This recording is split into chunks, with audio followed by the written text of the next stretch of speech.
So the first presenter is Dr. Prasanna Venkatesh Ramesh.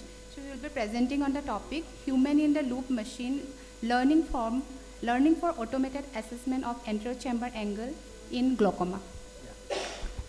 Thank you for the opportunity. So my talk is on human in the loop learning.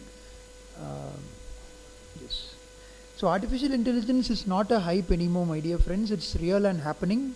And it started from the simple phone that we used to unlock with our fingerprints, right?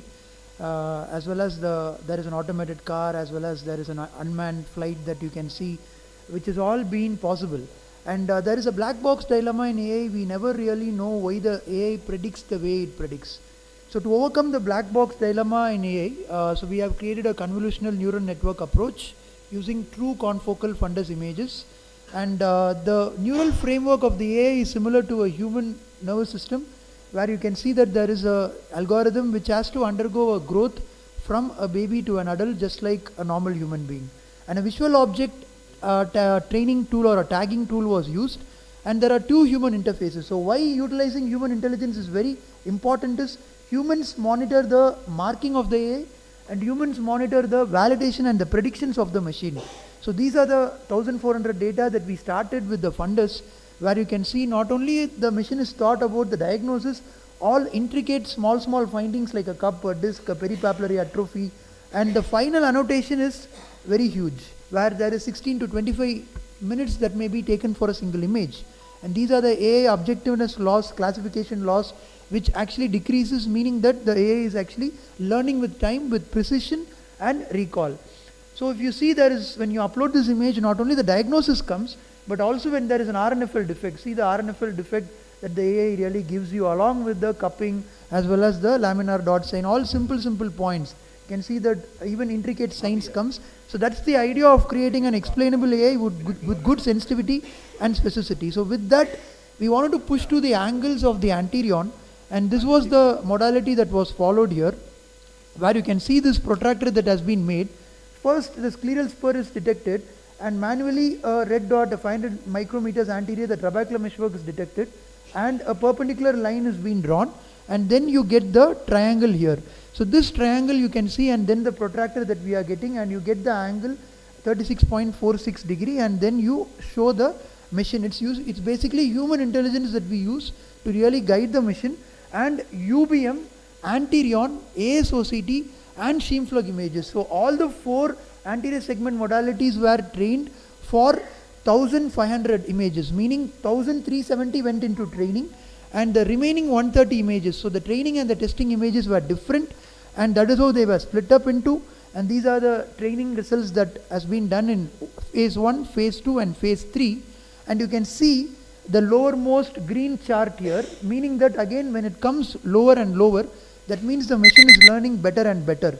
So test 1, test 2 and test 3, see what happens among the 130 images that we took. So every 2 months when you increment, or every initial phases, 50, 35 and 45 are the split up, and see the sensitivity and specificity, 82, 92, 88 and 94. So slowly it's starting to learn, and it's now at 95 and 95 in sensitivity and specificity. And this is the annotated image that we do. And when you are training and get the image 1, see what is the anterior chamber angle. It is 24.76 and the predicted is 27. There is a difference of around 3. Then you can see it is a difference of only 2 in the test 2. And finally in test 3 you can see the 24.7 is almost close as 23.1. So it's coming as close as possible. So this is an offline app where you just need to take the image of the anterior segment OCT or the anterior or the UBM. You just need to take it and drop it. You can see I'm just dropping the image into the app, and once you drop the image into the folder of this particular application, so you get the plot points along with whether the angles are wide open or whether it is narrowed, and this really helps you in a simple smartphone analysis of offline application, where you will be able to just put an image into it and get the structures. So another thing is the bimodal AI, which we are incorporating for the OCT as well, and this is algorithm that we have devised, and this is where you will be able to grade the glaucoma. So my dear friends, it's a smartphone era that we are moving into, and the growth of the AI has to be similar to a baby, where we are using human intelligence, and this is within 60 seconds of chair time.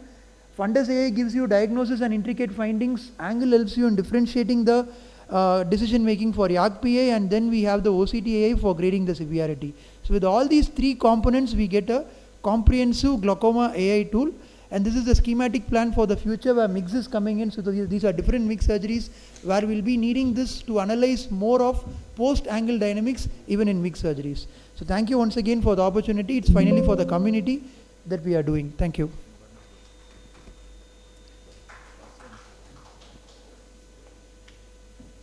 It was very nice. Can you elaborate how did you take the anti-segment angle pictures? Sir, the concept of this was to use human intelligence along with artificial intelligence. That's why we are bringing in two levels of human interfaces.